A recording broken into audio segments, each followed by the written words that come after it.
तो मेरा पॉइंट ये था, एक और इम्पोर्टेंट चीज़ याद आ रही है माइंड में, डिस्ट्रैक्शन बढ़ती जा रही है, जो जो मेरे को स्ट्रेस आ रहा है उतना डिस्ट्रैक्शन बढ़ रही है, बहुत तरीके की गलत फहमी दिमाग में आ रही है। और फंड मैनेजर का जो काम होता है, ensure that majority schedule of the deposit को incident with the demand for loans match रहे, कोइंसिडेंस रहे। पहले मुझे कोइंसिडेंस का मतलब होता था, हाँ कोइंसिडेंस का मतलब मिलना होता है ना, मिलना ही होता है कि वो सेम टाइम पे आए, जितनी मेच्योरिटी ऑफ शेड्यूल बोला था, डिपॉजिट बोला था, उतना डिमांड हो लोन की। थियोरेटिकल समझाऊँ कि समझ कम ही आता है, मुझे लगता है प्रैक्टिकली ज़्यादा पॉसिबल दिखाना पड़ता है इससे। पहले थ्योरी को समझना ज़्यादा इम्पोर्टेंट है। मैं हूँ सबसे पहले, मेरा वो जो पॉइंट था, maturity and schedule of deposits. मतलब क्या होता है, जब कोई भी कस्टमर डिपॉजिट जमा करवाता है, मैं कस्टमर हूँ, मैंने डिपॉजिट बैंक में जमा करवाया, तो वो मेरी सेविंग्स के फॉर्म में होगा, एफडी के फॉर्म में होगा। तो मेरी जो मेच्योरिटी डेट है वो जब आ गई, मैंने बैंक को बैंक ने मुझे रीपे करना है, क्योंकि मैंने डिपॉजिट जमा करवाया था, उसने मुझे वापस करना बैंक ने। मान लो 1 साल की एफडी होगी, तो उस टाइम पे क्या होएगा, और मुझे लोन की ज़रूरत भी है, डिमांड फॉर लोन भी बढ़ रही है, मैच्योरिटी टाइम भी आ रहा है, तो बैंक क्या करेगा, देखेगा, अलाइन करेगा, मैच करेगा, कितना इनफ्लो आया कितना गया, उस सबको मैच करेगा। उसका गोल क्या होगा कि टाइम पे मनी आ जाए और हम लोन दे दें डिमांड पे जो आ रहा है, लोग डिमांड कर रहे हैं। डिमांड मतलब होता है रिक्वेस्ट, डिमांड फॉर लोन का मतलब क्या होता है, रिक्वेस्ट करना, जो पीपल करते हैं, कस्टमर्स करते हैं।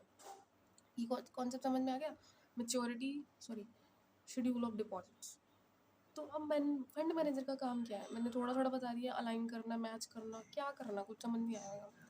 तो फंड मैनेजर का जो काम होता है वो होता है attentive and cost of funds and risk.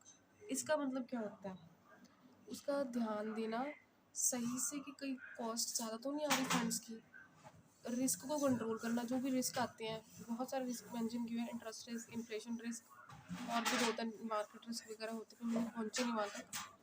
तो उसको क्या करना, सही से यूज़ करना, to capitalise the cash flow opportunities bank and deposit into loan payment. अब बात आ रही है कैपिटलाइज की। कैपिटलाइज का मतलब क्या होता है, जितना हमारे को कैश फ्लो आ रहा है, जितने कैश फ्लो अपॉर्चुनिटीज़ ज़्यादा बढ़ रही हैं, बैंक का काम किया उसको डिपॉजिट करना और लोन को उससे रीपेमेंट कर देना। ऐसे ही होता है, ऐसे ही होता है, ठीक है। उससे fund manager short term loan भी दे सकता है, ट्रेजरी बिल में भी डिपॉजिट करवा सकते हैं। Financial institution also allocating of loans पे ज़्यादा डिपेंडेंट रहता है, जो कस्टमर से उसको मिलते हैं। मतलब जितना उसको कस्टमर से डिपॉजिट मिल रहा है, मतलब लाइबिलिटी बढ़ रही है उसकी, क्योंकि लोग जितना ज़्यादा डिपॉजिट करवाएंगे उतना उसको देना भी पड़ेगा टाइम पे, उस डिपॉजिट को यूज़ करेगा टू इशू द लोन। वो हमारी एसेट होगी, हमें एसेट और लाइबिलिटी के बीच में ही लिखना है, हम बोले मैं डीपली समझाती जाती हूँ। तो फिर बैंक का काम दोनों से लेके क्या होएगा, अगर उसके पास कोई डिपॉजिट आ रहा है उसको टाइम पे रीपे करना कि मेरी लाइबिलिटीज़ ना बढ़ जाए, उस लोन से किसी को इशू कर देना, वो हमारी एसेट बन जाएगी। Simultaneously ensure proper liquidity of funds हो जाएगी, साइमल्टेनियसली हो जाएगी, लिक्विडिटी बढ़ जाएगी, बैंक की अच्छी परफॉर्मेंस रहेगी, ठीक है। तो मेन मैं कंक्लूजन पे पहुंचती हूँ, सारा मिक्स करके एक समरी बनाती हूँ। सबसे पहले जो कैश फ्लो को मैनेज करता है इंस्टीट्यूशन, हमें उसे फंड मैनेजमेंट बोलते हैं। The management of the cash flow by financial institution is known as cash flow, sorry fund management. अब स्टार्ट होता है फंड मैनेजर का काम।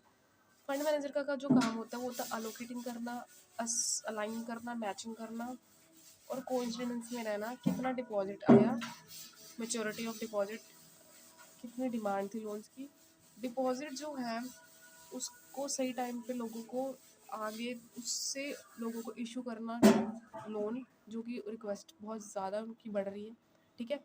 फिर क्या करना, जब ये चीज़ हो जाएगी,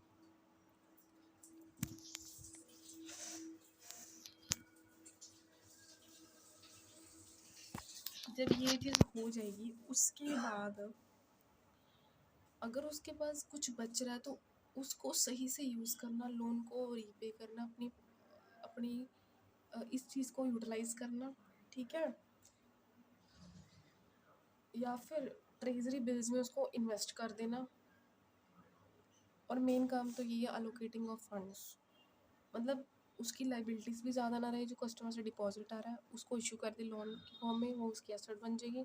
इस दोनों को साइमल्टेनियसली इंक्रीज़ होगा, लिक्विडिटी बढ़ेगी, वो प्रॉफिट अच्छा कमाएगा, उसको ये मोटिव है बैंकर का।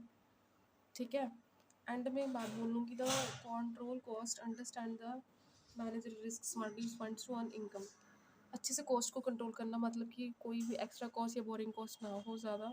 बैंक की सॉरी फंड मैनेजर की कॉस्ट ज़्यादा ना हो, कि उसको ज़्यादा ना देना पड़े किसी को लोन, या कुछ एक्स्ट्रा कॉस्ट पड़ती है टाइम पे देना ना पड़े, चार्जेस ना देना पड़े। ठीक है, मैनेज रिस्क बहुत तरह के आते हैं, छोटे छोटे रिस्क बहुत है, वो आगे जाऊँगी तो मैं बताऊँगी। ठीक है, बट बिटवीन वो बैलेंस चलता रहे, अलोकेशन में, लिक्विडिटी में। थैंक यू सो मच अगर आपको समझ में आया।